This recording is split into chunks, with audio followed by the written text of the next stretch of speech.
नमः शिवाय दोस्तों। हर हर महादेव। आज महाशिवरात्रि का पावन पर्व है। आज के दिन जो भी भक्त भगवान भोलेनाथ की आराधना करते हैं उनकी मनोकामनाएं अवश्य ही पूर्ण होती हैं। जो भी भक्त प्रयागराज तीर्थ नगरी या किसी भी सरोवर में, गंगा नदी में, यमुना नदी में, पवित्र नदियों में स्नान करते हैं, और यदि यह संभव नहीं है तो आप घर में भी नहाने वाली बाल्टी में थोड़ा सा प्रयागराज त्रिवेणी संगम या गंगा नदी का जल डाल करके स्नान कर सकते हैं। हर हर गंगे नमामि गंगे बोलते हुए साफ स्वच्छ वस्त्र धारण करके भगवान भोलेनाथ का पूजन करना चाहिए, आराधना करनी चाहिए। चार प्रहर की जो भक्त पूजा करते हैं उनके लिए बहुत ही श्रेष्ठ होता है, वह बहुत ही शुभ माना जाता है। यदि आप चार प्रहर पूजा कर सकते हैं तो अति उत्तम होता है। चलिए आज महाशिवरात्रि व्रत कथा आरंभ करते हैं। बोली गणपति गजानंद महाराज की जय, शंकर भगवान की जय। कथा के अनुसार पूर्व काल में चित्रभानु नामक एक शिकारी था। जानवरों की हत्या करके वह अपने परिवार को पालता था। वह एक साहूकार का कर्जदार था, लेकिन उसका ऋण समय पर न चुका सका, तो क्रोधित होकर के साहूकार ने शिकारी को शिव मठ में बंदी बना लिया। संयोग से उस दिन शिवरात्रि थी और शिकारी ध्यानमग्न होकर के शिव संबंधी धार्मिक बातें सुनता रहा। चतुर्दशी को उसने शिवरात्रि व्रत की कथा भी सुनी।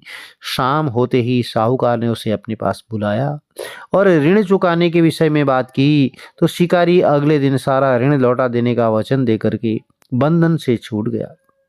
अपनी दिनचर्या की भांति वह जंगल में शिकार के लिए निकला, लेकिन दिन भर बंदी गृह में रहने के कारण भूख प्यास से व्याकुल था। शिकार खोजता हुआ वह बहुत दूर निकल गया।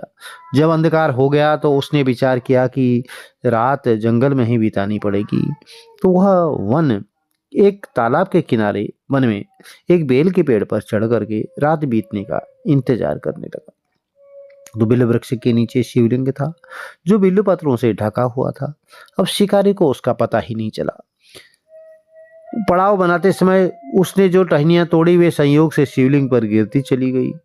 इस प्रकार दिन भर भूखे प्यासे शिकारी का व्रत भी हो गया और शिवलिंग पर बिल्व पत्र भी चढ़ गए। एक पहर रात्रि बीत जाने पर एक गर्भिणी हिरणी तालाब पर पानी पीने पहुंची, तो शिकारी ने धनुष पर तीर चढ़ा करके जो ही प्रत्यंचाज खींची, हिरणी बोली, मैं गर्भिणी हूँ, शीघ्र ही प्रसव करूंगी। तुम एक साथ दो जीवों की हत्या करोगे जो ठीक नहीं है। मैं बच्चे को जन्म दे करके शीघ्र ही तुम्हारे समक्ष प्रस्तुत हो जाऊंगी, तब आप मार लेना। तो शिकारी ने प्रत्यंचा ढीली कर दी और हिरणी जंगल में झाड़ियों में लुप्त हो गई। प्रत्यंचा चढ़ाने और ढीली करने के वक्त कुछ बिल्वपत्र अनायास ही टूटकर शिवलिंग पर गिर गए। इस प्रकार उससे अनजाने में ही प्रथम पहर पूजन भी संपन्न हो गया। कुछ ही देर बाद एक और हिरणी उधर से निकली।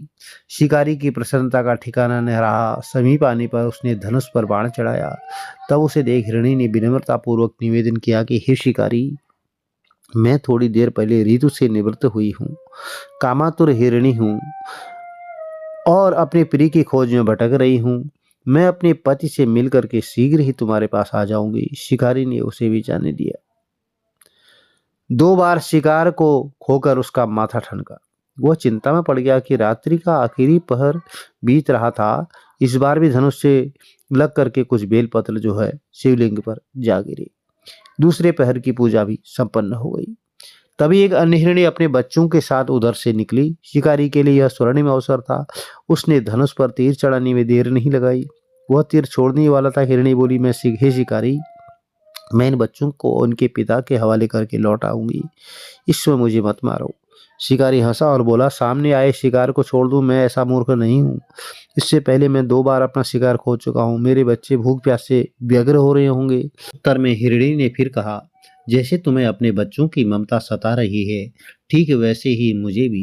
हे शिकारी, मेरा विश्वास करो, मैं इन्हें इनके पिता के पास छोड़ करके तुरंत लौटने की प्रतिज्ञा करती हूँ। हिरणी का दुख भरा स्वर सुनकर शिकारी को उस पर दया आ गई। उसने उस मृगी को भी जाने दिया। शिकारी के अभाव में और भूख प्यास से व्याकुल शिकार नहीं मिल पा रहा था, उसको बहुत परेशान था। भूख प्यास से व्याकुल शिकारी अनजाने में ही बेल वृक्ष पर बैठा बेलपत्र तोड़ तोड़ कर नीचे फेंकता जा रहा था। पौ फटने को हुई तो एक हष्ट पुष्ट मृग उसी रास्ते पर आया।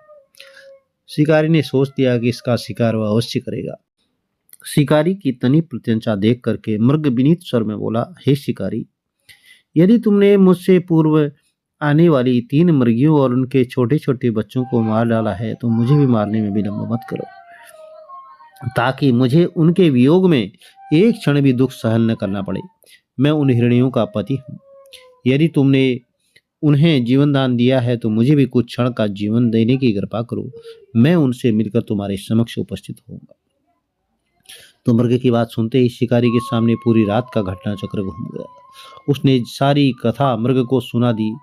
तब मृग ने कहा, मेरी तीनों पत्नियां जिस प्रकार प्रतिज्ञाबद्ध होकर गई हैं, मेरी मृत्यु से अपने धर्म का पालन नहीं कर पाएंगी। इसलिए जैसे तुमने उन्हें विश्वास पात्र मानकर छोड़ा है, वैसे मुझे भी जाने दो। मैं उन सब के साथ तुम्हारे सामने शीघ्र ही उपस्थित होता हूँ। शिकारी ने उसे भी जाने दिया। इस प्रकार प्रातः हुई और उपवास, रात्रि जागरण और शिवलिंग पर बेलपत्र चढ़ने से अनजाने में ही शिवरात्रि की पूजा पूर्ण हो गई। पर अनजाने में ही हुई पूजन का परिणाम उसे तत्काल मिल गया। शिकारी का हिंसक हृदय निर्मल हो गया। उसमें भगवत शक्ति का वास हो गया। थोड़ी ही देर बाद वह मृग सपरिवार शिकारी के समक्ष उपस्थित हो गया ताकि वह उनका शिकार कर सके। किंतु जंगली पशुओं की ऐसी सत्यता, सात्विकता और सामूहिक प्रेम भावना देख करके शिकारी को बड़ी गिलानी हुई। उसने मृग परिवार को जीवन दान दे दिया। अनजाने में शिवरात्रि के व्रत का पालन करने पर भी शिकारी को मोक्ष की प्राप्ति हुई। जब मृत्यु काल में यमदूत उसके जीव को ले जाने के लिए आए तो शिवगणों ने उसे वापस भेज दिया। शिकारी को शिवलोक ले गए। शिवजी की कृपा से ही उस अपने इस जन्म में राजा चित्रभानु अपने पिछले जन्म को याद रख पाए थे और महाशिवरात्रि के महत्व को जानकर उसका अगले जन्म का भी पालन कर पाए। तो प्रिय भक्तजनों, यह छोटी सी कथा थी। कथा कहानियां हमें कुछ न कुछ प्रेरणा, कुछ न कुछ संदेश अवश्य देती हैं। तो इस कथा से भी हमें कुछ संदेश प्राप्त होता है। शिकारी के कथनानुसार महादेव तो अनजाने में किए गए व्रत का भी फल देते हैं। वह देवादिदेव हैं और पर वास्तव में महादेव शिकारी की दया भाव से प्रसन्न हुए। अपने परिवार के कष्ट का ध्यान होते हुए भी शिकारी ने मृग परिवार को जाने दिया।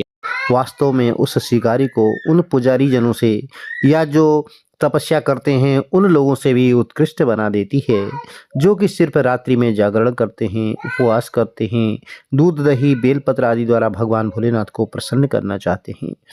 इस कथा में सबसे महत्वपूर्ण बात यह है कि इस कथा में अनजाने में हुए पूजन पर विशेष महत्व दिया गया है। इसका अर्थ यह नहीं है कि भगवान भोलेनाथ किसी भी प्रकार से किए गए पूजन को स्वीकार कर लेते हैं अथवा भोलेनाथ जाने या अनजाने में हुए पूजन में भेद नहीं कर सकते हैं।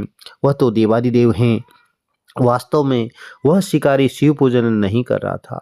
इसका अर्थ यह भी है कि वह किसी भी तरह के किसी फल की कामना भी नहीं कर रहा था।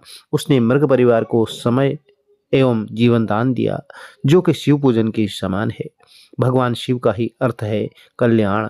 उन निरीह प्राणियों का कल्याण करने के कारण ही वह शिव तत्व को जान पाया और उसका भगवान भोलेनाथ से साक्षात्कार हुआ।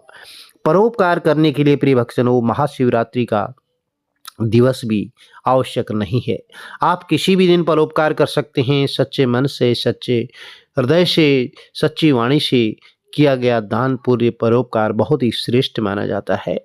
आप किसी दूसरे की मदद करते हैं तो वह सबसे बड़ा पुण्य का काम होता है। पुराणों में 4 प्रकार के शिवरात्रि पूजन का विशेष महत्व है। मासिक शिवरात्रि, प्रथम आदि शिवरात्रि और महाशिवरात्रि। पुराण वर्णित अंतिम शिवरात्रि नित्य शिवरात्रि है। वस्तुतः प्रत्येक शिवरात्रि ही शिवरात्रि माननी चाहिए। अगर हम उन परम कल्याणकारी आशुतोष भगवान एको में स्वयं को लीन करके कल्याण मार्ग का पालन करें तो प्रिय भक्तजनों, वही सच्ची शिवरात्रि और सच्चा व्रत है। हमारी तपस्या, हमारा व्रत तभी श्रेष्ठ होता है, तभी उत्तम होता है, तभी फलदायी होता है जब हम मन से भी सच्चे कर्म करें, सच्चे भाव से सेवा करें, निस्वार्थ सेवा करें तो कल्याण निश्चित ही है। प्रिय भक्तजनों, आप सभी से विनती है कथा आपने बहुत अच्छी ढंग से श्रवण की, तो चैनल को लाइक कीजिए, शेयर कीजिए, सब्सक्राइब कीजिए, साथ में बेल आइकन अवश्य प्रेस कर दीजिए, जिससे कि आने वाली वीडियोज़ की नोटिफ़िकेशंस आपको ठीक समय पर मिल सके।